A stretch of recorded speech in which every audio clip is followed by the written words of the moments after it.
Góðan daginn. Ég býð ykkur velkomin á þennan fund í bæjarstjórn Mosfellsbæjar. Þessi fundur nummer 801 og hann haldinn 23. mars 2020. Ég segi þetta sættan. Það eru 12 mál á dagskrá að þessu sinni og að venjast að forseti að fara yfir dagskrána í stóru dráttum. Það eru 2 fundargerði frá bæjarráði 9. mars og 17. mars. Síðan koma nefndirnar okkar. Það eru á þessum 2 fundargerðir frá skipulagsnefnd, einn frá íþrótta- og tómstundanefnd og fjölskyldunefnd og lokum fræðslunefnd. Og síðan liðurinn síðan fundargerðir kynningar og ég ætla nú að fara yfir það hér. Þær eru 5 fundargerðir kynningar og hver sinni áttinni. Það er einn fundargerð frá stjórn slökkviliðs höfuðborgarsvæðisins, það er frá stjórn strætó.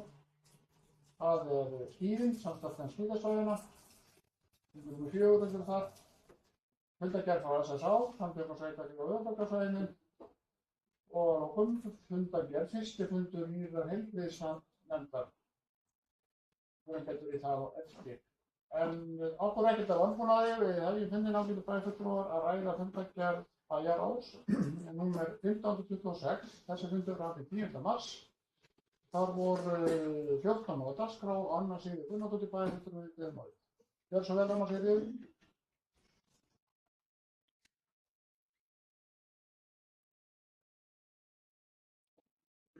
Já, takk fyrir forseti. Ég kem hér upp undir máli sem er númer 8 á fundargerð bæjarráðs og ég kem upp til þess að ræða tillögu sem ég sendi til bæjarráðs þann 7. mars.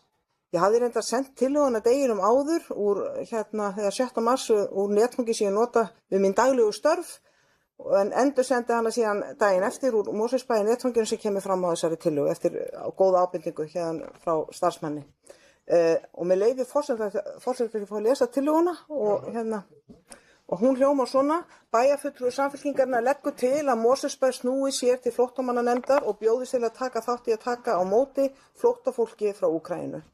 Og rökstuðningurinn sem fylgdi er eftirfarandi. Eftir grimmilega innrás rússneska hersins inn í Úkraínu hefur fjöldi fólks, aðalega konur og börn, flúið land. Ríkisstjórn Íslands hefur ákveðið að virkja 44. grein útlendingalaga nr. 80 frá 2016 þegar í stað vegna fjölda flótta í kjölfar innrásar Rússlands í Úkraínu. Og þessi ákvörðun er í samræmi við þá ákvörðun Evrópusambandsins að virkja samskonar úrræði með tilskipun á þeirra vegum tímabundna vernd vegna fjöldaflótta. Móttaka flóttamanna hérlendis mun ná til sömu skilgreindu hópa og þeirra sem ESB hefur ákvarðað. Og það er þannig að, svo held ég hér áfram í tillögunum, formaður flóttamannanefndar hefur í fjölmiðlum biðlað til sveitarfélaga að aðstoða við þetta verkefni svo Ísland geti sinnt þessu verkefni með sóma. Mosfellsbær hefur tekið á móti flóttafólki áður og í stjórnkerfi bæjarins býr þekking á málaflokknum. Ég tel það siðferðilega skyldu bæjaryfirvalda að taka þátt í þessu verkefni og legg því fram ofangreinda tillögu og líka þá rökstuðningi sem ég sendi inn með tillögunni og vil aðeins ræða þetta pínlítið meira og nefna hér að tilgangur minn með þessari tillögu var einn og skýr og hann var sá að Mosfellsbær skipaði sér í fremstu röð sveitarfélaga í landinu þegar kemur að varðstöðu mannúð og mannréttindi.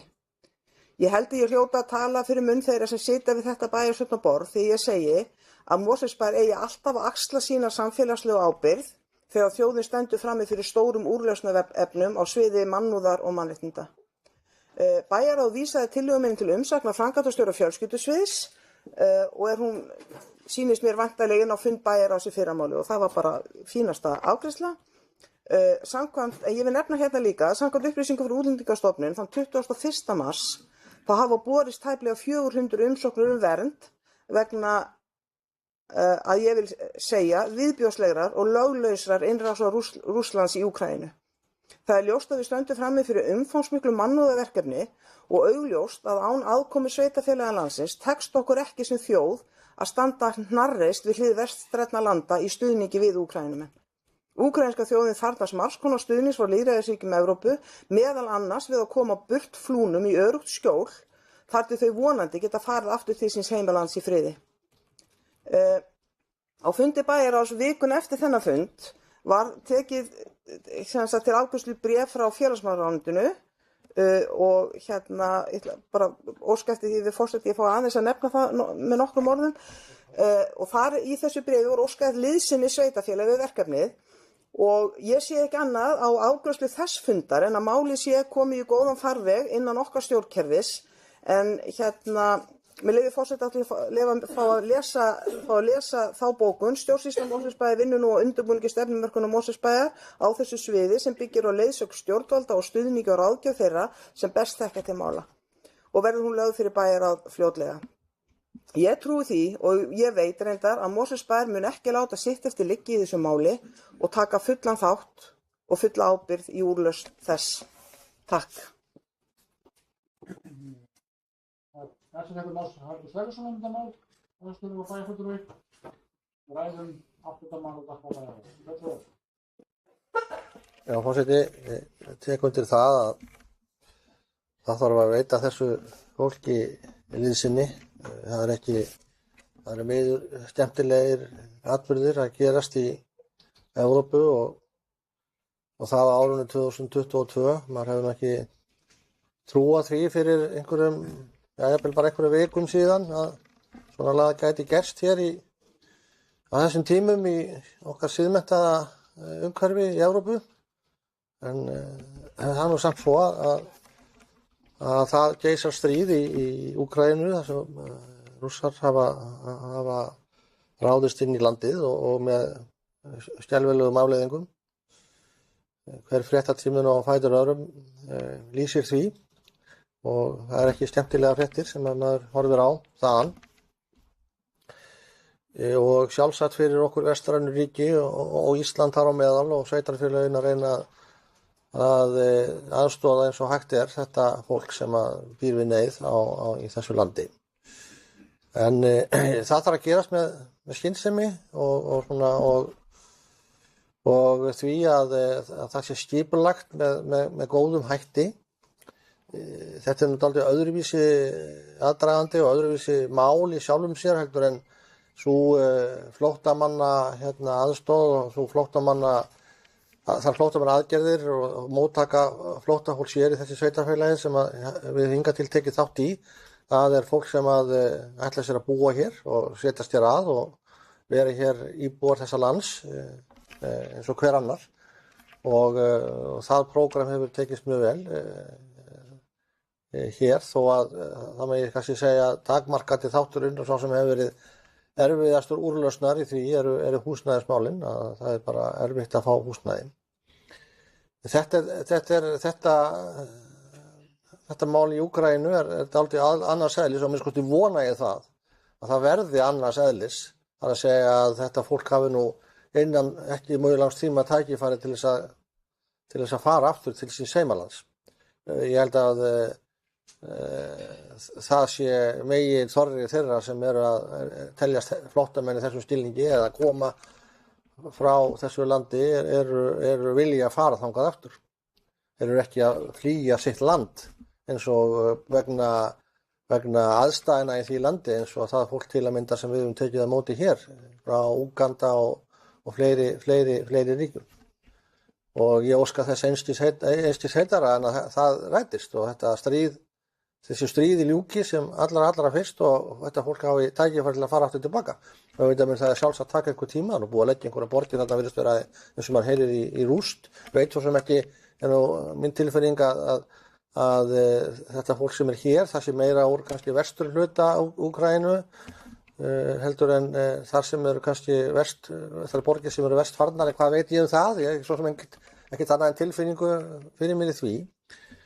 Þannig að ég held að þetta kalli dálítið öðruvísi nálgun heldur en það sem við höfum gert hingað til og ríkisstjórnin hefur brugðist við og Alþingi bara mjög vel finnst mér. Það er búið að koma þeim 300-400 mann sem hingað hafa komið. Það er búið að taka á leigu hótel meðal annars í Hafnarfirði til þess að hýsa þetta til skamms tíma. En ef þetta dregst á langinn sem allt útið til að gera eitthvað með skostiða þá þarf að leysa úr því og ég held að það verði ekki leyst nema að heimilin í landinu leggi sig í þetta verkefni. Það er að segja að heimilin bjóði upp á upp á það að ef mann eiga laust herbyggi eða eitthvað staðar aðdrepp að það geti boðið flóttafólki frá Úkraínu að vera hjá sér í einhvern tíma meðan að þangað til það hefur vonandi tækifæri til þess að snúa aftur til síns heimalands. Þannig að með því sko ég held að við getum ekki nálgast þetta eins og vorum að gera hér með þessa flóttamenn sem voru að koma hérna til að mynda frá Úganda og ætla að vera hér íbúar okkar að útvega þeim húsnæði. Ég held að það verði að gerast með öðrum hætti, með einhverjum svona hætti og ég veit að á Ísland.is hægt að skrá sig, getur fólk skrá sig sem sjálfboðaliða til þess að taka á móti fólki og hýsa fólki í einhver tíma. En það svo þetta að búa til svona umgjörðin í kringum þetta og svo vinnur í gangi og þetta bréf sem kom frá ráðuneytinu sem að bæjarfulltrúi Anna Sigríður vitnaði í einmitt kannski uppöfað því, reyndar var búið að halda einhverja samráðsfundi það áður og eitthvað eftir og þá standi einhverju fundir til og þegar það er svona mismunandi vel tekist til með þá fundi skilst mér og svona verið markvissir en þetta nú vonandi allt saman að skýrast og það mjög mikilvægt að það sé sem sagt svona svolítið haldið utan þetta miðlægt þá ég við hvernig að þessari aðstoð verði staðið og þess vegna mér leyfi forseta sko að því að þetta mál nú á dagskrá aftur í bæjarráði á morgun þar sé að tillaga Samfylkingarinnar þetta að þá í raun og veru bara sagt það hvað þá í gangi almennt þessi mál og ég held að sé bara mjög gott að það sem þar lagt til fari bara inn í þá vinnu sko og eðlilegt en til að mynda gætu við og sveitarfélögin svona komið upplýsingum á framfæri til sinna íbúa það hvað íbúarnir geta gert til þess að stuðla því að leysa úr þessum vanda til að mynda bjóða fram húsnæði og ég held að það sé sjálfur sér líka ágætt að það sé gert á einhverjum miðlægum stað eins og Ísland.is að þá sé það að halda utan það þar og að þá sást einhver að meta það hvort að það húsnæði sé heppilegt fyrir slíkt og aðstæður heppilegar og það sé einhver samræming á því.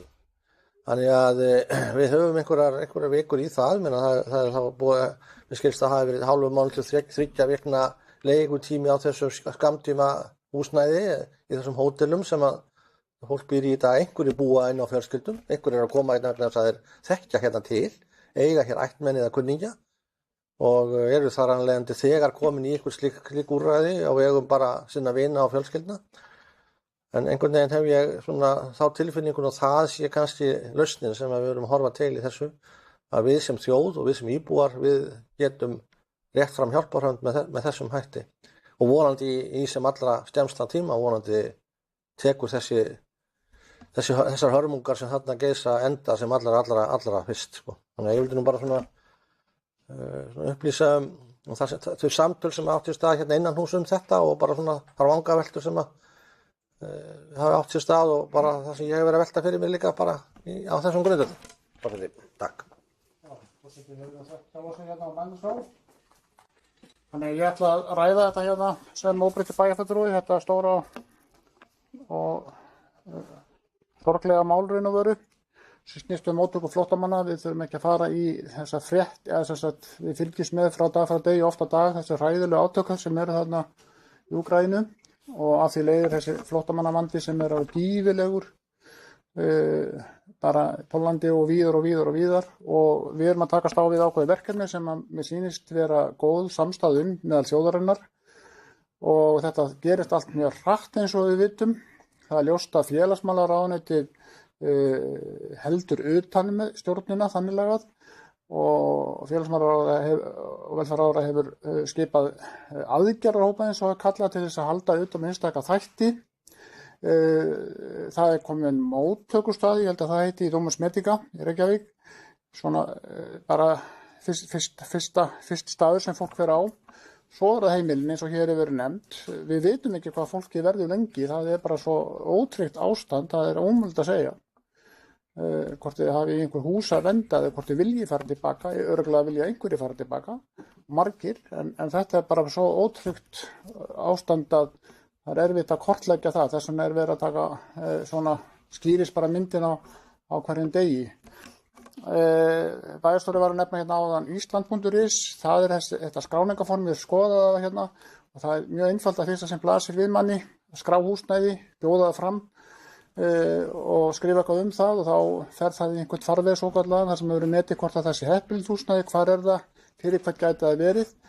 Og svo það þáttur sveitarfélagana því það náttúrulega þegar fólkið komið í einhver sveitarfélag út á landi eða hér á Reykjavíkursvæðinu þá tekur við bara næsta vers og það mjög víðtæk verkefni sem að býður bara okkar allra sem samfélags og sveitarfélagana. Ég búinn að heyra nokkur staði nefnda, Bifröst, Ölfusborgir, það nú verið að skoða Hótel Sögu, fyrir utan og sveitarfélag hérna landið hafa verið að bjóða fram líka. Og það talað mikla samstöðu með þjóðinni og þetta bara verkefni sem að leysa og farvegurinn að mótast líka kannski dag frá degi, þó hann komið þannig að utanamhaldið algjörlega hjá ráðuneytið skrifaði þetta bréf, að kanna undirtektir og Sigurberg framkvæmdastjóri fjölskyldusviðs kynnti þetta hér svona málið fundi bæjarráðsins fyrir skemmstu og það líka á dagskrá í fyrramálið bæjarráðið, þannig að þetta heldur áfram og við bara hjálpumst öll að íslenska þjóði við að taka á móti fólki. Það svo sannarlega mikið neyð því að þetta hræðilega ástand í stríðsástandi í Úkraínu. Ég hef lokið máli mínu og orðið laust þetta mál. Það enginn fyrir norðið þá ekki hér. Þarna voru nú 14 mál á dagskrá bæjarfulltrúar með eitthvað sem að fólk vil ræða. Já, Stefán Ómar Jónsson bæjarfulltrúar við beðum orðið. Svo Stefán Ómar. Já, forseti ágætu bæjarfulltrúar og tilheyrendur. Ég kem upp hérna undir hvað, maður sjá, hérna, forseti, það er 7. mál, já, sem heitir samningar við eldingu líkamsrækt. Og þetta var nú fyrir hvað, cirka, hálfum mánuði síðan á þessum bæjarráðsfundi. Og það sem þarna á ferðinni, þetta með leyfi þínu forseti, þá heitir þetta samningar við eldingu við líkamsrækt, viðaukar við húsaleigusamning og samningum þjónustu eldingar lagðir fram til kynningar. Aðdragandinn að þessu, eins og kannski einhverjir muna, var að það kom bréf frá Aftureldingu þar sem lýst var einhvers konar samstarfsörðuleikum við eldingu og bæjarstjóri fekk það hlutverk að fara ofan í það og mér fannst þá andinn vera sá að þessir samningar við eldingu verið framlengdir eins og hefur gerst áður nokkur ári í senn. Hvert þeir eru gerðir til 2 eða 3 ára og svo hafa verið framlengdir og allt í góð með það. En svo koma þessir samningar núna inn til kynningar og þeir eru með lokapunkti, samningurinn rennur bara út. Þetta í raun og veru framlenging þá frá síðustu áramótum forseti og til 30. júní ef ég man rétt. Og renna bara út. Og ég spurði nú það á bæjarráðsfundinum hvað myndi taka við og allavega í mínum huga þetta þannig að þegar að verða að segja upp svona samningi eða það að segja ekki framlengjan að þá hangir töluvert á spýtunni fyrir þann rekstraraðila sem þarna hefur verið áraraðir og ég veit ekki betur en að hafi staðið sig bara ágætlega að hann náttúrulega með kort í gangi og svo framvegis og þarf að loka sig niður og getur vel verið að sé með einhver árskort í gangi núna sem ná fram yfir þennan tíma sem það er að segja fram yfir 30. júní, ég svo sem veit ekki það, en það var ekkert ólíklegt. En það sem mér finnst verst í þessu það að eins og ég, forseti, upplifið þetta, að það eigi að leggja af þessa starfsemi í lýðheilsumiðstöðina Varmá, sem hefur verið þarna áraraðir að bæði gestir og gangandi og almenningur í bæjarfélaginu hefur getað komið þarna og farið í líkamsrækt með svipuðum hættu og gestir bara niður í Lágafelli til dæmis, að það bara verði ekki lengur. Og síðan hafa náttúrulega íþróttafélögin eða íþróttafólkið, það hefur verið þarna með og notið af þessari aðstöðu, og það sem sagt hinn samningurinn sem heitir samningurinn þjónustu við Eflingu, hann fjallar það. Og allavega í mínum huga ekkert það er ekkert handfast og það er ekkert sem kom fram með þegar þessi samningar voru kynntir fyrir hálfum mánuði síðan, annað en bara það að þetta renni út 30. júní. Þannig að mér þykir það mjög miður ef á að úthýsa þessu úr Varmá, þessari þjónustu. Og ég bara bendi á það, forseti, að til að mynda fyrir fatlaða, aðgengi til dæmis fyrir fatlaða að líkamsrækt í Mosfellsbæ eingöngu þarna, vegna þess að aðstæður með þeim hætti niður í Lágafelli til dæmis, að þar komast ekki fatlaðir að aðstöðunni, lyftingaraðstöðunni. Þannig að mér finnst þetta mjög skrítið og ég að harma það að það liggi ekki fyrir einhver áætlun, eitthvað sem á að taka við, og það sé á hreinu, verið að leggja þessa þjónustu niður, að almenningur hafi þarna aðgang að líkamsrækt eins og verið hefur áraraðir, eða eitthvað annað sem að tekur þá við. Það liggur ekki fyrir, og íþróttafólki hefur stundað þarna sínar styrktaræfingar, og þegar þetta fer allt út úr húsi 30. júní, þá velti ég fyrir mig hvað ætla þau að gera, hvað ætlar íþróttahreyfingin að gera. Koma sér upp þessar aðstöðu sjálf, ég veit ekki. Mér skilst að svona tækjabúnað kosti jafnvel 20 milljóna, þannig að minnst hanga ansi mikið á spýtunni. Þannig að forseti, ég vildi svona tjá mig aðeins þetta, að ég sakna þess að það sé ekki ljóst hvað á að taka við. Takk fyrir. Haraldur Sverrisson, sem við hefum á rauð, Haraldur. Já, forseti, takk fyrir það. Nú vildi svo til að ég var ekki á þessum bæjarráðsfundi sem Stefán Ómar vitnar til, og þessi samningur var lagður fram á. Þannig ég veit ekki nákvæmlega hvaða útskýringar voru gefnar eða var farið yfir á þeim fundi, en mér mjög kunnugt þetta mál, enda var það í höndum míns og framkvæmdastjóra frístundasviðs að ræða við viðkomandi aðila, bæði afturöldingu og rekstraraðila eldingar farsæla lausn á þessu máli, og ég nú reyndar algjörlega á þeirri skoðun að hún hafi fundist sú farsæla lausn, og því að það kom ekki fram í máli bæjarfulltrúa Stefáns Ómars hvað stendur í þessum samningi, eða þessum viðauka við þennan samning.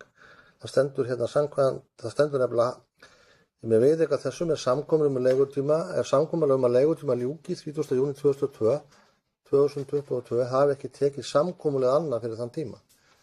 Og það einfaldlega þannig að eins og kom svo sem fram þegar þetta mál var rætt hér í kjölfar bréfs afturöldingar, þar sem voru gerðar athugasemdir við þetta fyrirkomulag, að það hafa verið árekstrar þessa líkamsræktar aðstöðu, og þeir árekstrar hafa fyrst og fremst skapast af því að rekstraraðili eldingar hefur takmarkað þann tíma sem að íþróttafélagið hefur haft til þess að nýta þessa aðstöðu til. Og það ekki það sem að samkomulag eða hugmyndafræði þessa samningsgerði ráð fyrir. Ég held reyndar að þetta fyrirkomulag sé mjög gott, og ég vona svo einilega að það geti haldið áfram, og ég held að sé búið að leggja ágætis grunn að því. En vegna þess að þetta raun og veru þannig að rekstraraðilinn greiðir sína húsaleigu með því að afhenda Mosfellsbæ aðgangskort að líkamsræktaraðstöðunni sem að Mosfellsbær dreifir síðan til þeirra íþrótta- og tómstundafélaga sem þurfa á slíkri aðstöðu að halda hér í Mosfellsbæ.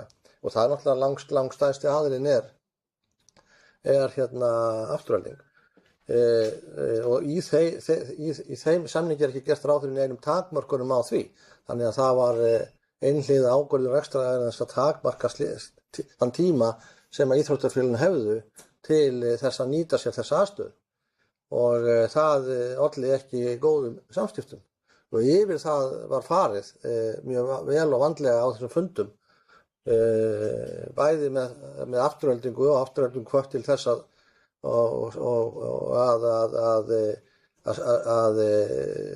sýna þessu stilning og rekstraraðilinn líka. Og það voru gerðar tvær breytingar í sjálfu sér á þessu. Það að segja það takmarkað það svæði sem að elding líkamsrækt hefur til leigu. Það að segja salurinn sem hefur gengið undir nafninu Litla Elding, sem var nú upphaflega reist sem fimmleikagryfja við endan eða undir öllu heldur búningsklefum gamla íþróttahússins.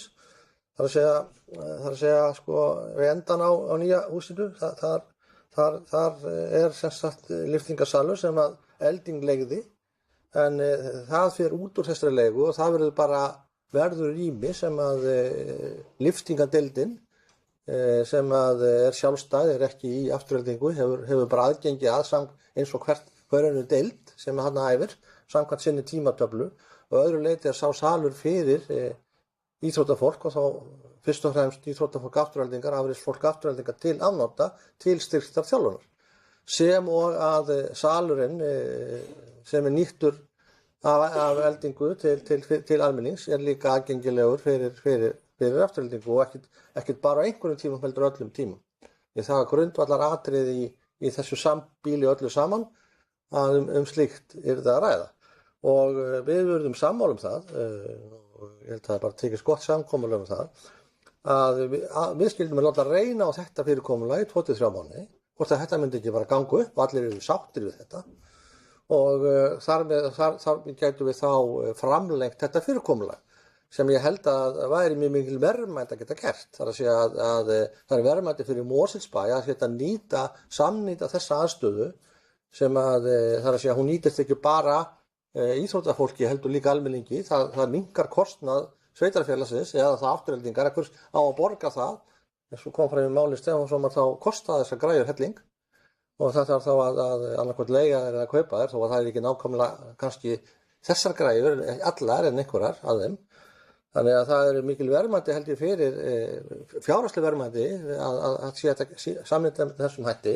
Ég held að sé líka bara, eins og kom fram í máli Stefáns, líka verðmæti að almenningur hafi þarna aðgang, og þess vegna held ég að það sé æskilegt að þetta samstarf takist, og ég held að við höfum lagt grunn á því í þessum samtölum bæði við Aftureldingu og rekstraraðila Eldingar að það sé vilji til þess að það geri.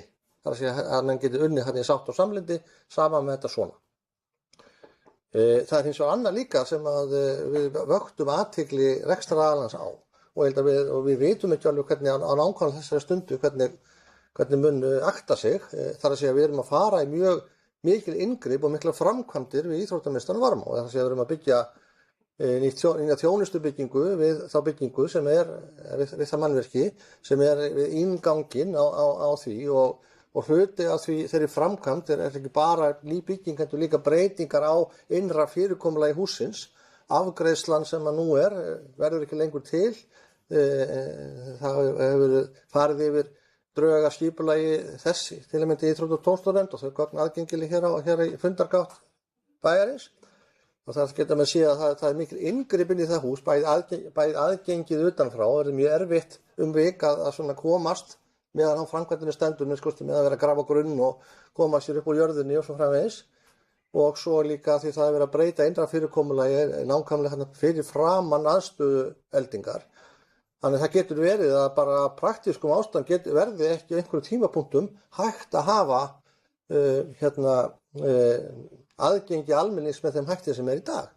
einhver tíma og við vöktum athygli rekstraraðilans á því og hann hafa alveg fullur skilningur á því og þess vegna líka verið að tala hennan tíma því að við gerum ráð fyrir því að þá verði búið að bjóða út þessa framkvæmd vonandi og komin svona einhver nákvæmari tímaáætlanir og nákvæmari framkvæmda áætlanir hvernig þetta gerist alls saman. En það á mínum að alveg full skilningur á því að við ætluðum að gera þetta með þessum hætti, nota hennan tíma til að svona pröfugera þetta og finna út úr því nákvæmlega hvað gerist með þessar framkvæmdir.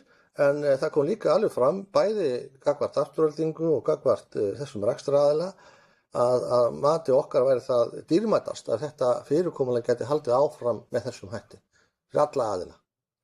Og ég vona svo sannarlega að það verði. Þannig að ég held að þetta sé nú kannski óþarfa ágjur hjá bæjarfulltrúa á Stefáni á þessum tímapunkti. Það getur vel verið að það raungirist í eitthvað annað, en þá þurfum við þá bara að taka á því ef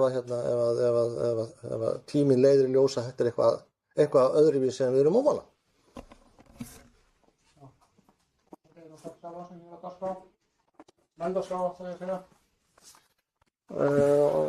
Mér langar að ræða þetta mál númer 6, samningar við eldingu og líkansrækt sem bæjarfulltrúar Stefán Ómar og Haraldur Sverrisson bæjarstjóri og bæjarfulltrúi voru að ræða hér áðan.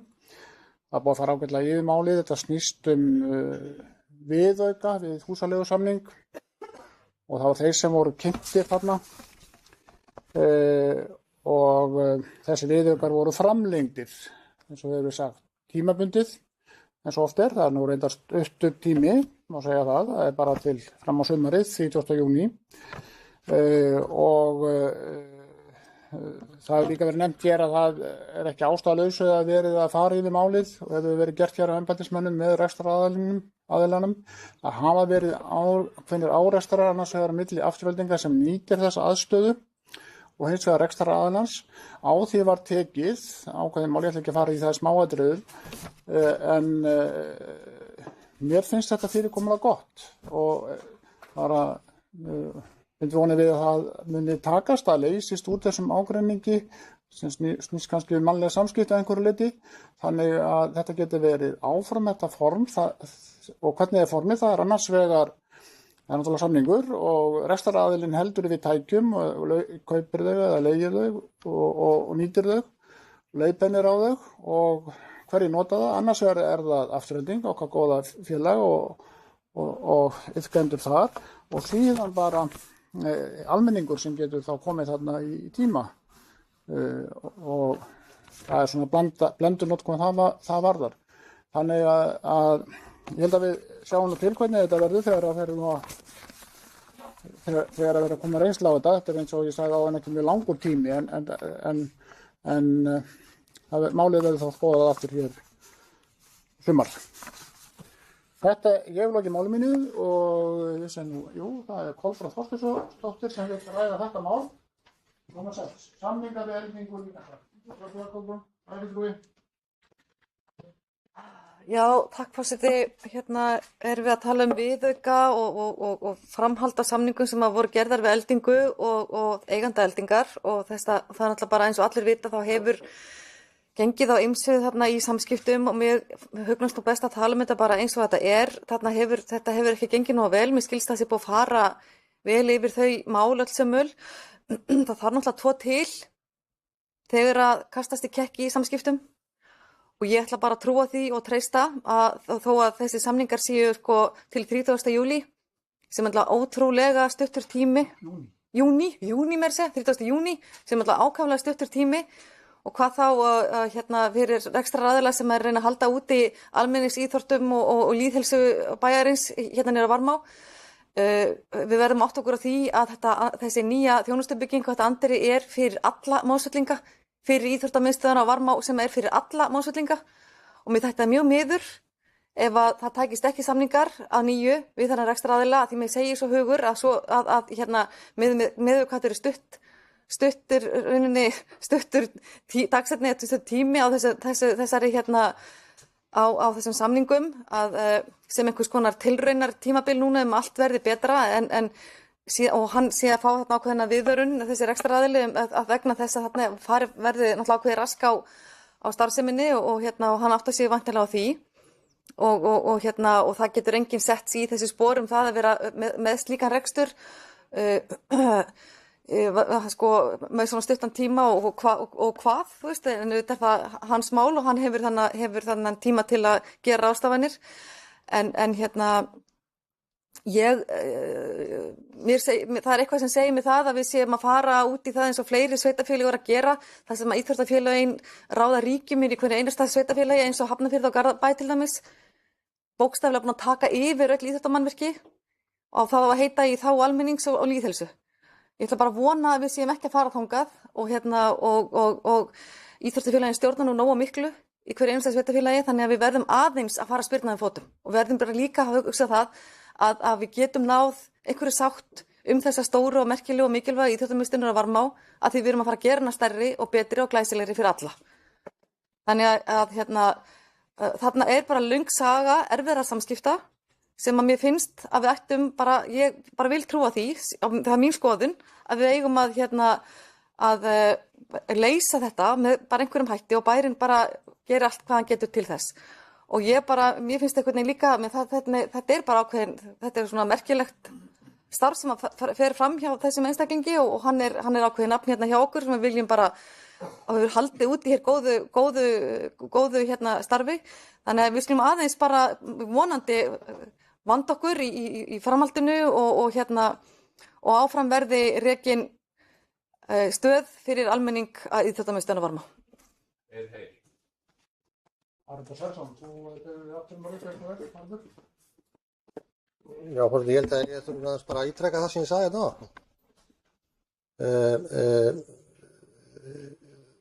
Það er engin áralöng reynsla af vondum samskiptum milli þessar aðalega á þessum stað. Hún er frekar stutt, en hún hefur ekki verið góð á þeim tíma.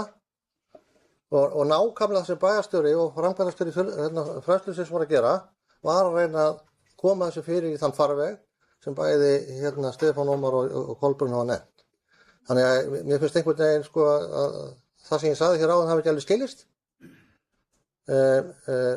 Og ég held að það er mín trú að það hafi tekist og ég bara vona að fólk við þetta borð hafi skilning á því og hafi umburðarlyndi fyrir því að gefa þessu starfi á þessu fólki þann tíma sem þarf til þess að þetta verði eins og ég held að sé, eins og kom fram í orðinu mínu áðan, sé best fyrir alla, að það geti verið þetta form á þessari starfsemi áfram með þessum breytingum sem hafa verið gerðar, bæði á viðhorfum vonandi og fyrirkomulagi verkefnisins.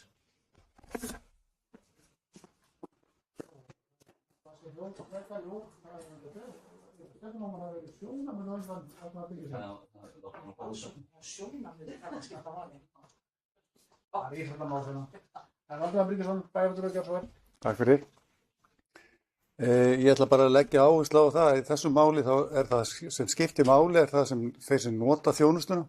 Það er að segja annars vegar þá fólk sem að stundar íþróttir á vegum íþróttafélagi í bænum og þarf á þessu þjónustu að halda og hins vegar almenningur. Þannig að það verði haft að leiðarljósi fyrir að vera að semja við hvort sem að verði þessi rekstraraðili eða einhver aðrir að það verði haft að leiðarljósi að þessi starfsemi haldi áfram á þessum stað og það verður hægt að þjónusta bæði íþróttamenn og líka og ekki síður almenning sem að getur notað sér þessa aðstöðu.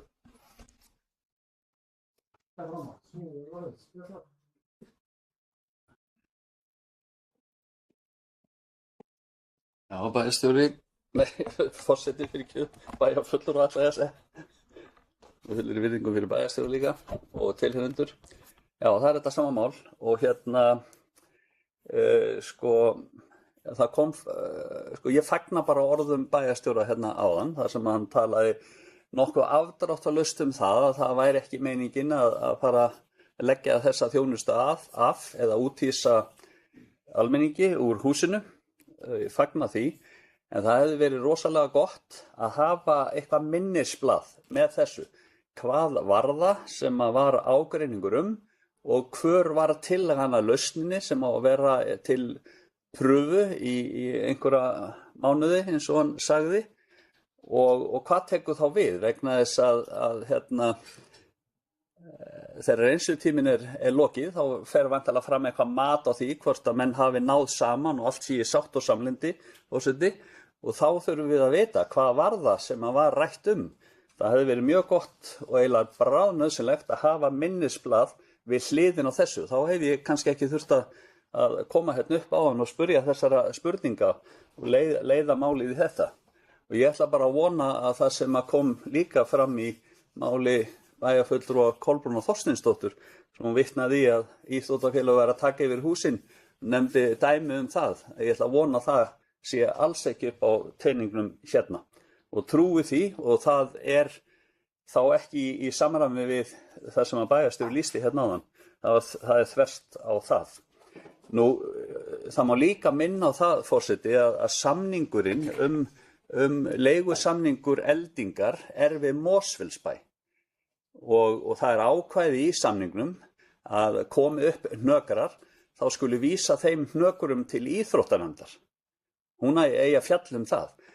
Og sem sagt, það sem ég er að draga fram, forseti, er það að bréfið sem að kom hérna frá Aftureldingu, það sem að þeir báru sig undan einhverjum svona atvikum, sem mér fannst nú kannski ekki alltaf alveg nógu skýr hver væru, að sem sagt þá hefði bærinn átt að snúa sér til leigutakans og segja hérna er komin fram athugasemd á hérna samningin um þjónustu sem þú átt að veita.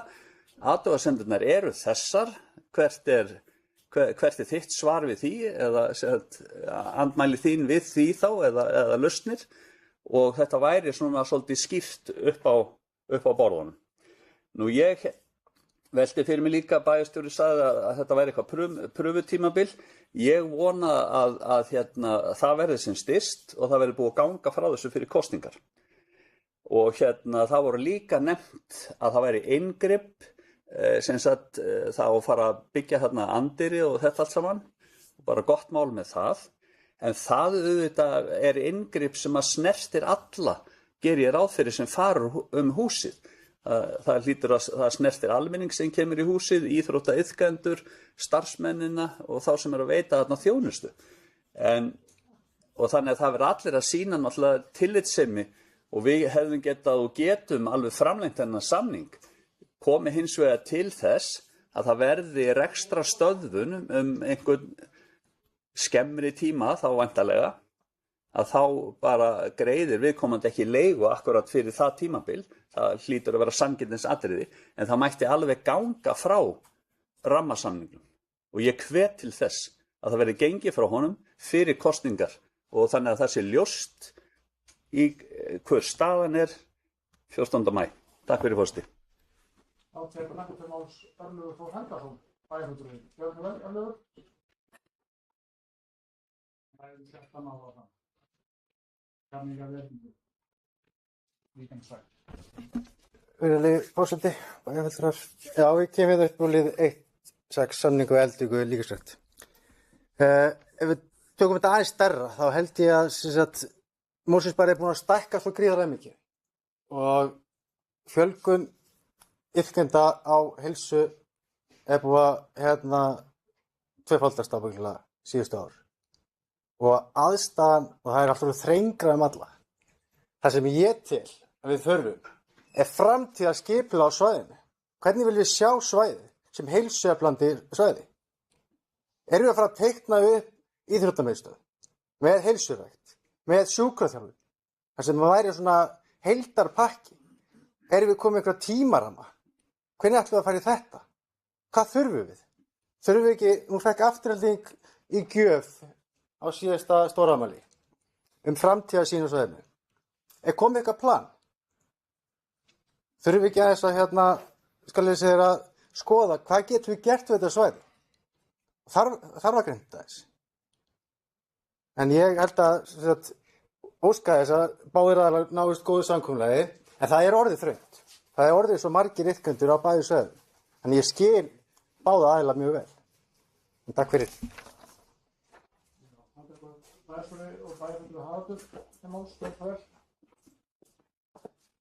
Já, forseti, fyrst það eitthvað er bara að vera klárt 14. maí, af því það eru kosningar. Ég er bara að blæsa svoleiðis. kosningar er ekki issue í svona málum, í mínum huga. Kosningar er ekki eitthvað ákvarðan tökur dagskrá, vald. Heldur þurfum að taka ákvarðanir sko út frá því hvaða hagsmunir í húfi og hverju við erum að þjóna. Ekki þessari bæjarstjórn þeim sem sitja akkurat núna. Heldur þeim sem að nota þessa aðstöðu til allar framtíðar. Þannig ég held að varast á hugsun að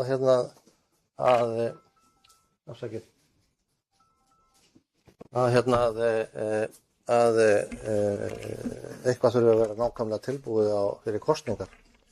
Það getur vel verið að það verið búið að pröfu að gera þetta fyrirkomulag nægilega vel, þannig að það verið hægt að ganga frá einhverju framhaldssamkomulagi fyrir þann tíma, en sko það er ekkert út af því að það eru kosningar. Ég vil bara að það sé skýrt tekið fram það. Og það þarf líka að huga að leigumáli, því að eins og kom fram í máli minni áðan, þá greiðir rekstraraðilinn ekki eiginlega leigu, hann greiðir með aðgangskortum sem að íþróttafélögin nota til þess að nýta þessa aðstöðu. Þannig að það sé á hreinu. Síðan hvað varðandi það sem að Örlygur bæjarfulltrúi Miðflokksins sagði hér, já, það er nákvæmlega það sem búið er að gera. Það er búið að gera þessa framtíðarsýn og þessa þarfagreiningu. Búið að fara með hana í gegnum bæjarráð og bæjarstjórn og íþrótta- og tómstafnefnd og einhverja fleiri hugsanlega líka. Það er einmitt þess vegna sem við erum að fara að byggja þessa þjónustubyggingu, því það er það fyrsta verkefni sem að sú þarfagreining og sú forgangsröðun leiddi í ljós að nauðsynlegt væri að byggja. Það er fyrsti áfangin í að uppfylla þá framtíðarsýn sem búið er að gera fyrir þetta svæði. Síðan eru aðrir framkvæmdaþættir sem að koma þar á eftir. Það var talað meðal annars að byggja stúku fyrir knattspyrnuvöllinn. Það var talað að jafnvel að setja gervigras á aðalvöllinn, aðgengismál og þá fleiri búningsklefamál sem gæti þá verið í stúkubyggingu og slíku. Þannig að það er búið að vinna þessa vinnu.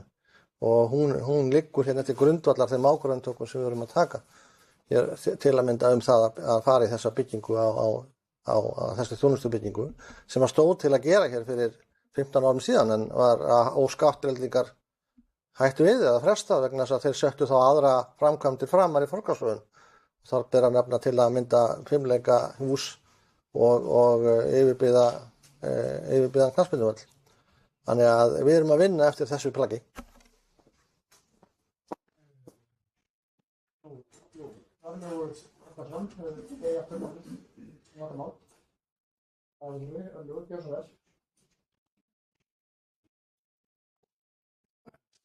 Virðulegi forseti, kemur undir samlið. Það sem ég er að hugsa sko, er búið að teikna svæði. Við séum ekki alltaf að bæta einhverju inn, þess að nú erum bara að heyra að það verið gert þetta, en erum búin að teikna upp. Þetta er gott dæmi með íþróttahúsi Helgafellsskóla. Við getum ekki komið fyrir stúkuðar af því að það var ekki til nóg pláss. Erum við að teikna upp svæði svo við sjáum nýtinguna á þessu sem best, þannig að það sé framtíðarsýn. Þannig að það er mín hugsun, sko, að við séum að teikna upp, sjáum eitthvað fyrir, erum við að fara að sjá þetta gerast þarna á þessum tíma, að sé eitthvað plan.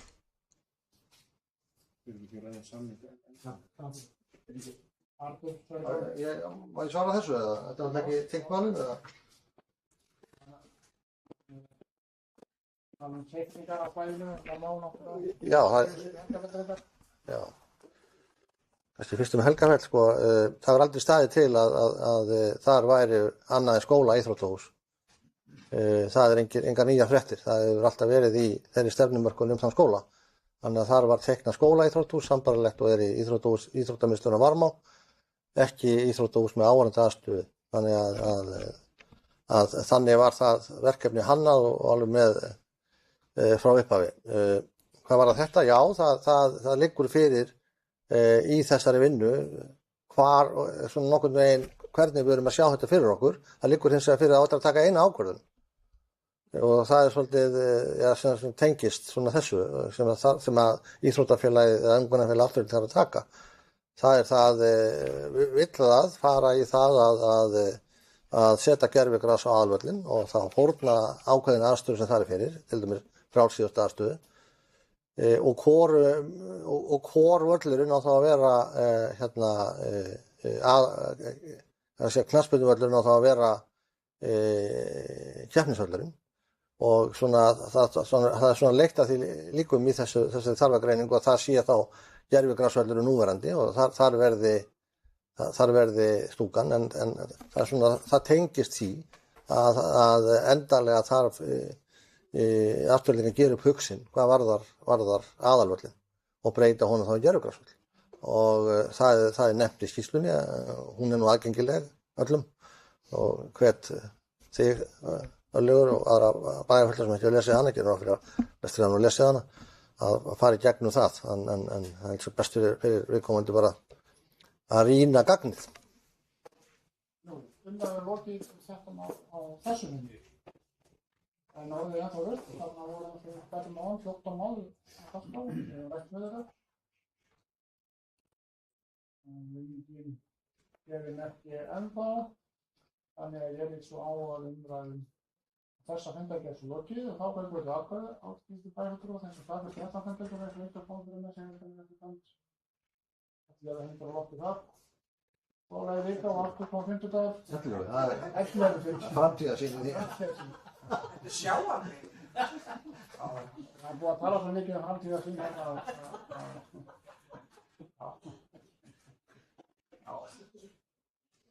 Það er ekki vegna þess að einhverju bæjarfulltrúar væri með 2 hendur á loftið. Það gerði nú prófa þetta og núna. Já, það er ekki þetta. Fundarvikarnar fyrir þetta líka. Það er eftir samtíðsmæli veðmenn. Jæja. Bæjarráð, 17. mars, orðið laust. Það voru 8 mál á dagskrá. 8 mál á dagskrá. Orðið laust og það verður sér engin ljós og þá fyrir við hengur dagskrá. Þess að staðfesta hana. Og nú voru 9 hendur á lofti. Síðan það skipulagsnefnd. Við gætum hér upphafið eru 2 fundargerðir á skipulagsnefnd. Við tökum fyrir fund sem var haldinn 8. mars. Það var fundur skipulagsnefnd með 561. Átt að bera mörg mál en þannig var nú eitt mál, eitt stórt mál. Endurskoðun aðalskipulags Mosfellsbæjar 2011-2030. Og forseti gefur orðið laust þetta eina mál á þessum fundi. Að guða sem ekki ljós annað og þá er ekki sá að því sem hlutfallslega í atkvæðagreiðslu þess að staðfesta þessa fundargerð staðfesta samhljóða. 2 dögum síðar fundaði íþrótta- og tómstundanefnd 10. mars síðastliðinn. Þar voru 3 mál á dagskrá og ég gef orðið laust þessa fundargerð. Bæjarfulltrúi Örlygur Þór Helgason hefur beðið orðið. Björnsson Örlygur.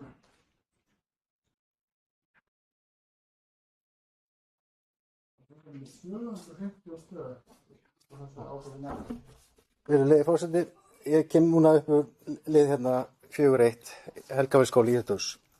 Þannig að mér finnst það mikilvægt eins og ég var að tala um á hana hérna og tengdi þetta óvart saman í byrsta afsökunar á því að við séum þetta framtíðarsýn þarna að hvað ætlum við að nota húsið eftir skólatíma. Með parketi þá getum við það svona verið, okkur vantar svona körfuboltasvæði en einnig upp á til þess að fyrir dans. Þá tel ég að var mjög gott að geta haft danssýningar og áhörundapalla. Það er okkur vantar dansskóla í Mosfellsbæ. Þannig að við séum svolítið að velta fyrir okkur hvað er það sem við þurfum til þess að nota þessu fjölbreytileikann. Þannig að það sé ekki bara hugsaðum til 4, heldur hvað getum við nýtt þetta betur eftir 4. Takk fyrir. Það er löstu þetta mál, Haraldur Ferrisson bæjarfulltrúi og bæjarstjóri. Það svo Helgafeldsskóli Íþróttahús nýbygging. Já, takk forseti. Ég held að það verði nú ekkert vandamál að nýta þetta hús. Það er hins vegar mjög mikið fagnaðarefni að það sé að fara í byggingu. Við ætlum að fagna því. Það sé nú aðalatriðið að það sé búið að taka þá ákvörðun það að byggja skóla íþróttahús við skólan. Það þarf ekki. Við getum það nægt rými að Varmá til þess að hýsa börn í Helgaválaskóla líka og það er gert í dag. En það eru meiri gæði því fyrir börnin í skólanum og fjölskyldur þeirra og líka starfsfólk skólans og íþróttakennara og annað að íþróttakennsla geti farið fram á sama húsnæði og skólinn er. Og við þau gæði búum við hér í Mosfellsbæ. Það er ekkert gæði sem að öllum skólum eða öllum sveitarfélögum hafa. Til að mynda í höfuðborginni er það ekkert nærri því allstaðar. Og við höfum verið sér hýst börn úr höfuðborginni hér til íþróttastarfs vegna þess að við höfum haft afkastagetu sem að höfuðborgin hefur ekki haft. En þannig erum við að taka ákvarðanir þetta. Það kostar 500 milljónir rúmar að byggja þetta hús. En það er þá, sem okkur finnst þá, ég held að bæjarstjórnin hafi verið sammála um það að gera þetta, að það sé þá skynsamlega varið að fari þá fjárfestingu sem skóla íþróttahús. Og þetta er skóla íþróttahús, tengt í skólan. Og búningsklefarnir sjálfur hlutar af skólabyggingunni. Það er raun og verið búið að byggja búningsklefana þá þetta er innrættið á. Þeir eru í skólabyggingunni sjálfri, íþróttasalurinn síðan tengist þarna við og það var alltaf gert ráð fyrir honum þarna. En sem skóla íþróttahúsi og samskonar íþróttahúsi og er við Lágafellsskóla. En það breytir ekki því að þetta nota það húsnæði og það að gera það. Eins og það verður til og Lágafellsskóli til að íþróttahúsi við Lágaskóla er til dæmis nýtt öllum stundum. Undir alls konar starfsemi, það er körfuboltinn hefur aðsetur sína þar af enga aðstöðu, það er ekki komin ennþá hvað sem framtíð kann að byrja í skauti sér meistaraflokkar við körfuboltann og ef að svo er þá er nægt pláss á Varmá til þess að setja upp leikjaaðstöðu. Það var líka eftir að reisa fleiri íþróttahús í Mosfellsbæ, vonandi fer uppbygging Blikastaðarins í gang. Þar verður líka íþróttaaðstaða og ég held að það sé óhjákvæmilegt og nauðsynlegt að þar verði íþróttahús í fullri stærð, ekki bara skólaíþróttahús, heldur íþróttahús í fullri stærð og jafnvel fleiri en eitt salur vegna þess að bæjarbúum fjölga það mikið við það hverfi ef það verður að veruleika. Þannig að það er ekki dóðulegt að slíkt verður hugsað í þeim anda en við erum fyrst að byggja skólaíþróttahús sem nýtir skólanum en nýtum það svo sjálfsögðu á öðrum tímum og fyrir hvað sem það kann að vera fyrir almenning sem vil stunda flag, knattspyrnu, handknattleik, körfuknattleik eða hvaðina sem útlegu sem ágætis hugmynd með dans en sko við þurfum að passa upp á það að dansskólar er ekki opinber rekstur heldur einkarekstur þannig að við þurfum líka að huga því en sjálfsagt að örugglega að nýta þetta sem slíkt. Það er parkett á gólfinu í Lágafellsskóla. Það var sett bara strax. Það er parkett á 2 og 3 íþróttasölum á Varmá. Einum er dúkur þar sem það hentar þeirri íþrótt betur. Því það er plagg stundað í þeim sal. Þá ætlar að taka ákvörðun hvaða gólfefni verður á skóla íþróttahúsinu Helgafelli. Það kæmi mér nú ekki óvart, en ég muni sjálfst ekki vera þáttakandi þeirri ákvörðuntöku. Það kæmi mér samt ekki óvart að það yrði 3 gólf fyrir valinu, en það er þá bara þá ákvörður að taka þegar það kemur. Nú ætla ég að setja síma minn á sælan. Það verður restu fyrsta málið. Aflíf og Haraldur var að ræða umræðinu lokið það. Það voru 2 önnur mál á dagskrá.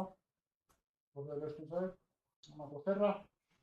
Þeir sé ekki ljós og þá göngur til atkvæði þeir sem staðfesta þessa fundargerð með réttarfund.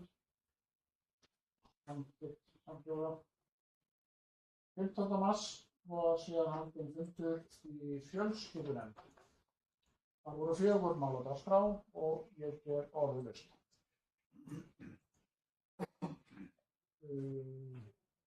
Örlög Helgason, bæjarfulltrúi beðinn orðið.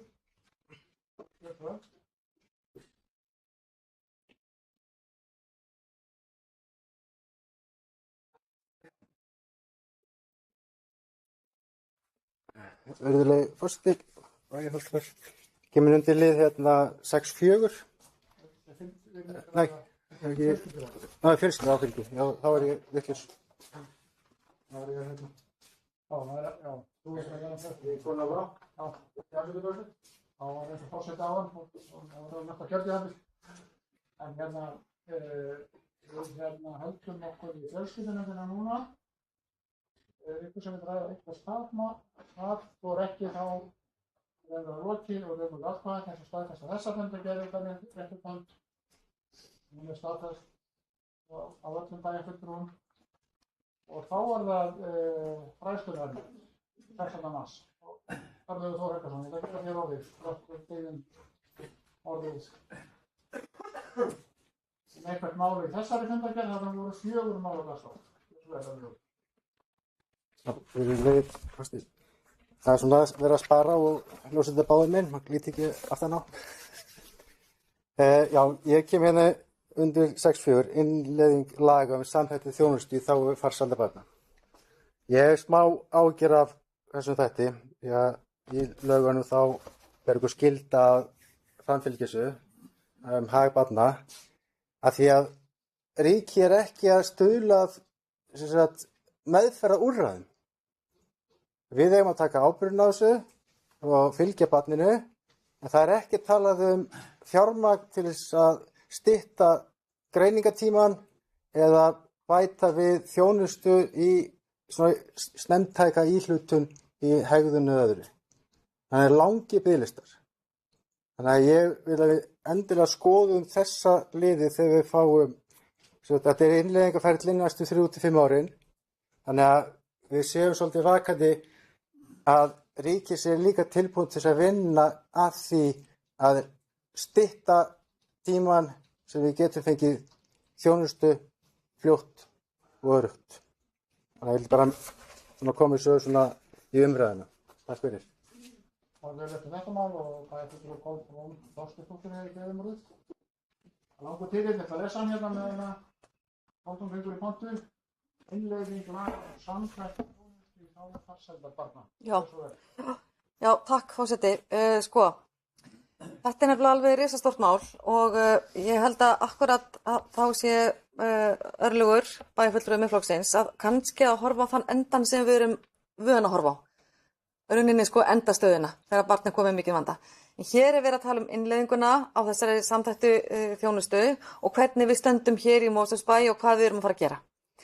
Og ef þið hafið kíkt á gögnin og kíkið þarna til dæmis á liðin þarna fræðslunefnd kynning sem er kynning á þess að hvernig verkefnið er á veg komið, hvar það stendur í okkar á okkar stað hér í Mosó og þetta er náttúrulega, þarna erum við að tala um það að það fara að innleiða þessi lög og hvernig við erum að fara að vinna samkvæmt því. Og við erum búin að það er að segja sviðin, fræðslusvið og fjölskyldusvið er fara að vinna saman að verkefni sem heitir Hringurinn. Þannig á að hefja þetta hér. Og bara í stuttu máli þá er það þannig að þetta er risastórt forvarnarverkefni. Þannig að því fyrr sem við grípum inn í, því færri börn eiga við að missa, eða þarf að segja, eiga að þurfa á svona stærri og dýrari úrræðum að halda, sem eru einhver sérúrræði. Þannig ég, mér finnst þetta vera, það er alveg heil brú í þessu verkefni, finnst mér. Það er að segja hvernig þetta er hugsað frá lögunum, eða hvernig við erum að útfæra þetta. Nú er þetta bara okkar og hver sveitafélags að útfæra þessa vinnu. Þannig að mér finnst þetta vera bara komið á góðan stað hjá okkur upp á sviðanum. Og þetta er bara þetta er eiginlega bara eitt risastórt forvarnarverkefni. Þannig að því fyrr sem við gripum inn í, því fyrr sem barnið þarf aðstoð, því færri börn eiga að þurfa á einhverju sér úrræðum að halda. Þannig er hugsunin með þessi farsældarlög og hvernig þessi tvö svið eiga að vinna saman. Það er að segja skólasviðin og velferðarsviðin í hverju sveitafélagi. Þannig að þetta verkefni bara er fyrst og fremst gengur út á það. En ég alveg sammála bæjarfulltrúa Örlaugi með það að auðvitað eru úrræðin og allt það. Við erum enn á sama stað hvað það varðar. En vonandi, þegar við förum að innleiða þetta verkefni, að þá fækkar þeim börnum sem að þurfa á sér úrræðum að halda. Við sem ekki að missa börn frá okkur í mikinn vanda. Þannig að það er þannig sem að þetta verkefni er hugsað. Og mér finnst það bara, ég held að sé bara mjög jákvætt og eins og við sjáum það sem glærum, þarna hringurinn, innleiðingarferli, fólki er farið að vinna hérna saman, farið að undirbúa þetta og þessi fylgir fjármagn frá ríkinu, það er nú bara merkilegt að segja frá því að og það þarf að ráða inn fleira fólk og ég sé til dæmis að Reykjavíkurborg sem er komin lengst með þetta er farin að ráða fólkinn í þessu, hvað þetta verkefni varðar og það er heilmikla breytingar hjá borginni sem að ég tek eftir sem kennari hjá borginni og þannig að bara vonandi þegar að þetta verður komið og hringurinn fer að virka hérna hjá okkur að þá fer fólk að finna fyrir því hvernig er gripið betur utan börnin sem að eiga í vanda og, og skólinn og velferðarsviðið vinni saman að þessum ungu skjólstæðingum okkar. Þannig er þetta hugsað. Ég vona að ég að tala skýrt. Það var þegar ekki að valda byggja sinni bæjarfulltrúa árið þegar þú var undan í fjórða mál. Takk fyrir þetta fórspil. Þetta frumvarp var samþykkt síðasta sumar með öllum greiddum atkvæðum á Alþingi. Þannig að það var nokkuð víðtæk samstaða um þetta mál og ég held að það geti allir tekið undir það að það er tilraunar virði að fara þessa leið að sem sagt að vera með svona snemmtæka íhlutun og þá eins og bæjarfulltrúi Kolbrún lýsti þessi risastóra forvarnar aðgerð sem felst í því að hjálpa börnum tímalega og það muni sparast í því að við þurfum ekki að sinna þeim þegar það komist aldrei á það að það verði alvarlegt sko. Ég hins vegar geti alveg tekið líka undir eitthvað af því sem bæjarfulltrúi Örlygur sagði, varabæjarfulltrúi Örlygur sagði það að ennþá erum við samt með kerfi. Það sem að biðlistarnir lengjast og það er ekkert ávarpað það. Við þurfum líka að gera það. Við þurfum að fara að hjálpa börnum beinlínis núna en ekki að hjálpa einhverju börnum í framtíðinni. Það er líka sem við þurfum að huga. Ég er ekki að mæla gegn þessu frumvarpi, ég er bara að benda á þetta frumvarp, það mun ekki hjálpa þeim börnum sem eru komin í vanda núna. Og það þurfum við að gera líka. Við þurfum líka að huga að því hvernig við hugum að forvörnum í framtíðinni. Og það var líka nefnt að það fylgdi þessu fjármagn. Mér skilst að það verið tekinn frá milljarður. Á síðasta þingi Sambandsþýskra sveitarfélaga var talað það að þetta geti kostað alltaf 20 milljarða. Þannig að það er ljóst að það að einhverju leyti er líklegt að ríkið sé enn og aftur að velta svolítið vandunum yfir til okkar, sveitarfélaga. Og þetta þarf alltaf að hugsa líka. Og að því að áður hefur líka ríkið velt svolítið vandunum yfir á sveitarfélagum með því að loka meðferðarúrræðum í gegnum undanfarin ár. Takk fyrir. Annars yfir það er sagt fjórða mál. Já, forseti, ég kemur upp til sama máli og ég vil byrja á því að lýsa ánægju minni með þetta frumvarp, farsældarfrumvarp. Það er þarna ný hugsun í gangi, þarna er verið að draga að borði, að barnaborðinu, fólk úr hinum ýmsu kerfum sem hafa hvert í sínu horni verið að sinna börnum á Íslandi langa tíð. Hugsunin og í þessu frumvarpi er frábær og ég fagnaði þessu frumvarpi þegar það kom fram og ég fagnaði enn. Þetta er gott frumvarp, svona eigum við að hugsa þjónustu okkar við börn. Og þarna er til dæmis verið að formfesta betur það sem við erum búin að tala í mörg ár, mjög oft við þetta bara hér, snemmtæka íhlutun. Við höfum verið með snemmtæka íhlutun í leikskólanum okkar á ýmsum sviðum. Þarna er verið að færa þetta, stækka og umvefja fleiri börn sem að verða undir verndarvæng þessa frumvarps. En En það sem ég langar að segja, þú veist, ég leiði sko, að ég vil, og ég ætla að segja í þriðja skipti í þessari ferð minni í pontu, ég ánægð með farsældarfrumvarpið. En vandinn við það að það ekki fjármagnað. Það bara þannig. Það var settur einhver tryggingaskítur í þetta í fyrra, eða hvort það okkur áætlun í ár, og fjármögnunin eftir. Menn hafa baðað sig í þessu frumvarpi, náð allskyns góðum árangri í því baði, en það vantar það sem við á að éta og við gerum ekkert bara með góðum orðum í farsældarfrumvarpi, við þurfum alltaf fjármuni. Það bara þannig.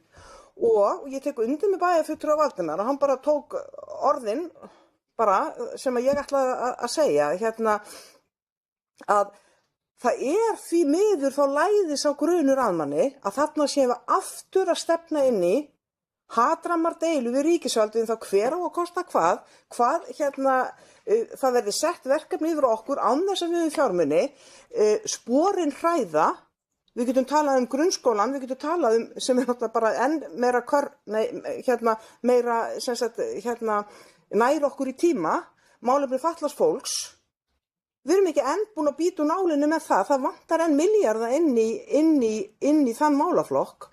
Þannig að eins gott og þetta frumvarp þá verðum við sem erum erum í forystu fyrir sveitarfélögunum, við þurfum að standa í lappirnar og gæta þess að það verði sett þeir fjármunir inn í þetta kerfi sem eru nauðsynlegir, því að það bara, ég held að það sé betur heima setja en að stað farið með eitthvað svona verkefni að þú getur svo ekki sinnt þeim. Og svo spyr ég ykkur bara, hverjir haldið að sitja í súpunni þegar að tekst ekki að uppfylla þessu góðu fyrirheit sem þarna inni? Það munu verða sveitarfélögin í landinu á stórum hluta.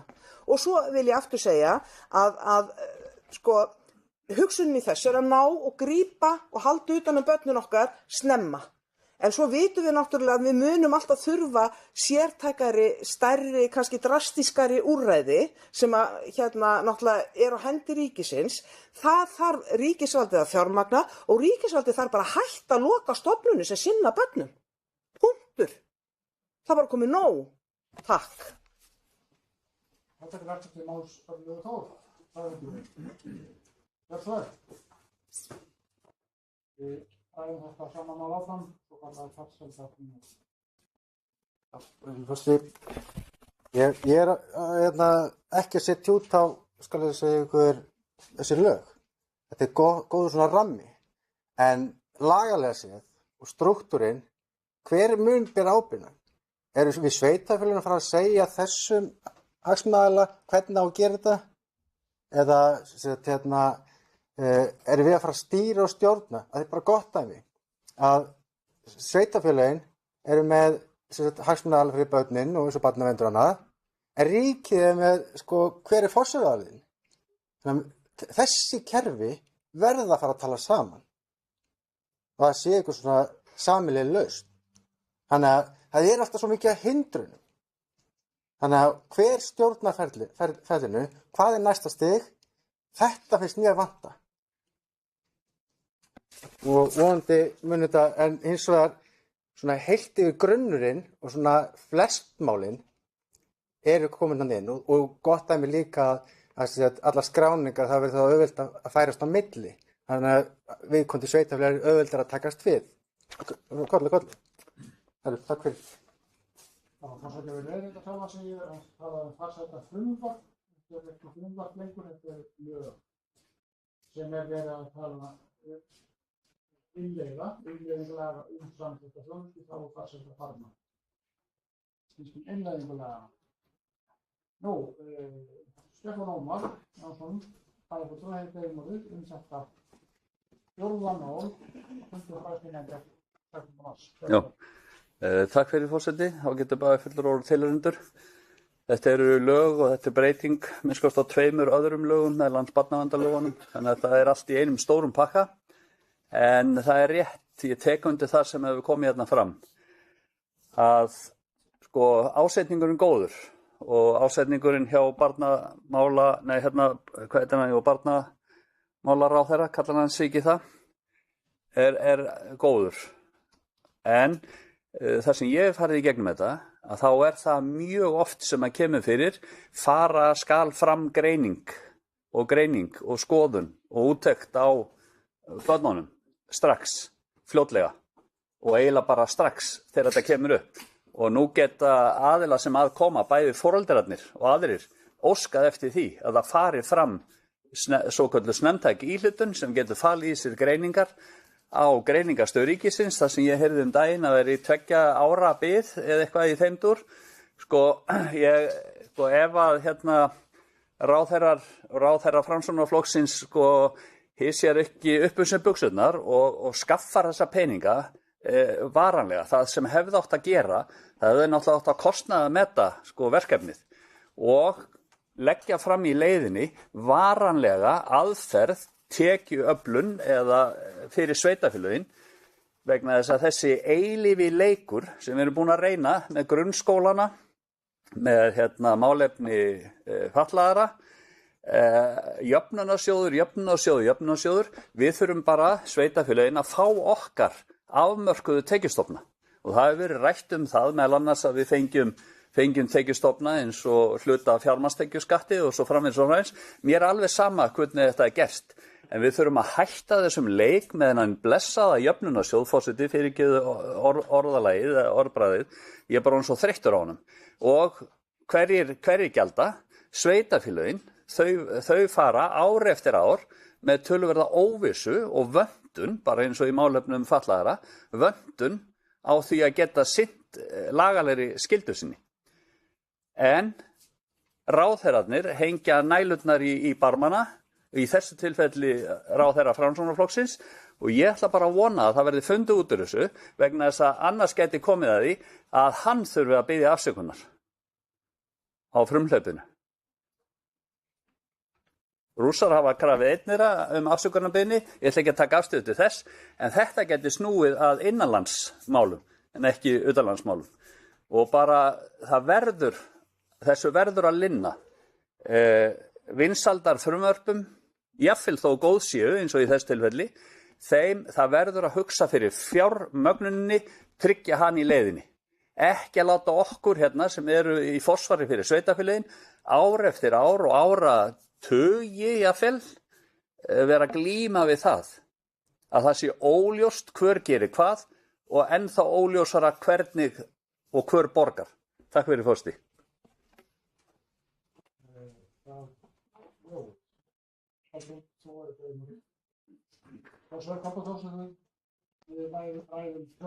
Það er fjórðamálið, en þá, já, takk fórsti, ég get alveg tekið undir allar þar áhyggjur sem hafa komið hérna fram í pontu núna. Og auðvitað við sem höfum verið hérna lengur vitum það og í þessum samskiptum við ríkið og hvernig það allt saman hefur endað. Og auðvitað það auðvelt fyrir ráðherra að slengja fram frumvörpum sem verða lögum og allir samþykkja og lög, eins og kom fram hérna áðan að allir samþykktu þessi lög og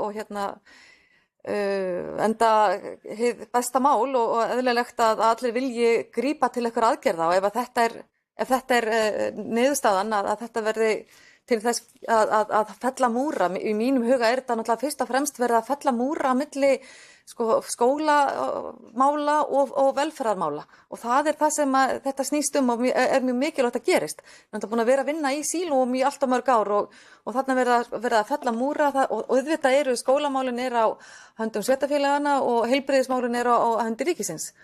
Og þá þarf að búa til eitthvað módel, eitthvað tekjumódel það hvernig þetta verður framhaldið og ég skal alveg taka undir þar áhyggjur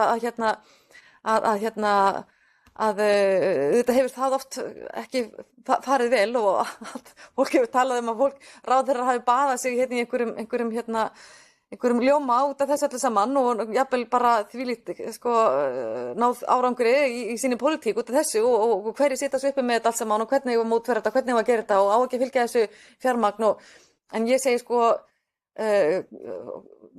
sveitarfélögin hérna á höfuðborgarsvæðinu gott og vel en hvað með út á landi og hvernig á að vinna þetta og hvernig á að gera þetta. Ég held að við ættum að hafa nú minnst áhyggjurnar hér hvernig við getum með alla okkar sérfræðinga og hvernig við útfærum þetta hér í okkar sveitarfélagi og hér á höfuðborgarsvæðinu, en ég veit að út á landi er fólk ekki svona vel í sveit sett varandi sérfræðinga og þannig að ég held samt sem áður að þetta er góð byrjun.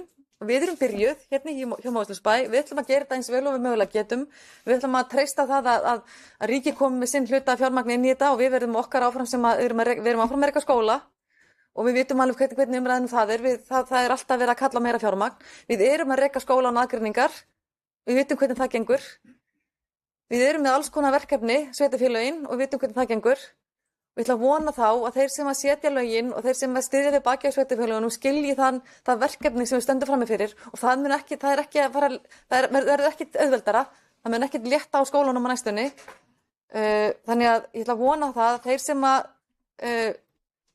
ráðherrar ríkisstjórnarinnar og þeir sem að þar með peningaveldin hafa skilji ákall sveitarfélagana, það er orðið ansi hávært. Það að það þurfi að fjármagna skólana betur, það þurfi að gera betur varðandi skólanaðgreiningar og þetta er einn liður í því að mæta skólanaðgreiningar. Þetta er ein leiðin, ein aðferðin til þess. Þannig að það varð að gera eitthvað. Ég hef trú á þessar aðferð og þetta kostar allt peninga og þannig að við skulum bara bíða og sjá. Við skulum ekki henda tjaknum í hausinn á viðkomandi strax. Við skulum bara enda halda fólki við efnið og sjá hvort að menn standi við stóru orðin. Takk fyrir. Nú, það er ekki fleiri að mann sá þetta mál. Það var nummer 4. Og við löstum hinmálin 1 og 3. Það hverju segir ljós og þá greiðum aðstæði bæði trúar. Þessa fundargerð fæstu nefnd. Frá 16. mars. Við samþykktum því, samþykkt með nýja aðstæðum. Þá er það síðasta fundargerðin sem við greiðum atkvæði þessum fundi, það er skipulagsnefnd aftur. Þessu sinni voru 8 mál á dagskrá, eða fundi byggingarfulltrúa. Fundurinn var haldinn 18. mars síðastliðinn og forseti er orðið laust. Engin nefnd á lofti. Það líkti svo á að bæjarfulltrúar séu tilbúnir í atkvæðagreiðslu og þeir sem staðfesta þessa fundargerð er merki. Staðfest lögum atkvæði. Þá er það síðasta liðurinn, það eru fundargerð til kynningar. Þar voru 5 eins og við gat hér í upphafi. Við byrjum á slökkviliðinu, það var fundur haldinn fjarfundur, haldinn 18. febrúar síðastliðinn í stjórn slökkviliðs höfuðborgarsvæðisins og forseti gefur orðið laust. 6 mál á dagskrá þar. Við segir ljós. Þá er sú fundargerð lögð fram. Slökkviliðinu förum við í strætó. Það var líka fjarfundur. Við hafum 25. febrúar síðastliðinn 8 mál á dagskrá. Og ég gefur orðið laust.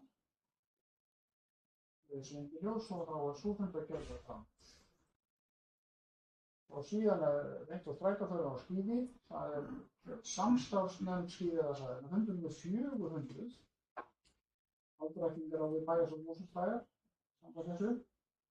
En þessi ágæta nefnd, samstarfsnefndin, hún hélt fund 2. mars síðastliðinn og það var reyndar bara 1 mál á dagskrá, uppbyggingu áætlun á skíðasvæðunum og ég gef orðið laust þetta eina mál. Það er eitthvað að ræða það.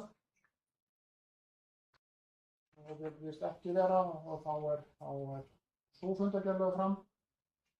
Síðan förum við á fund hjá samtökum sveitarfélaga á höfuðborgarsvæðinu sem gengur undir nafni SSH.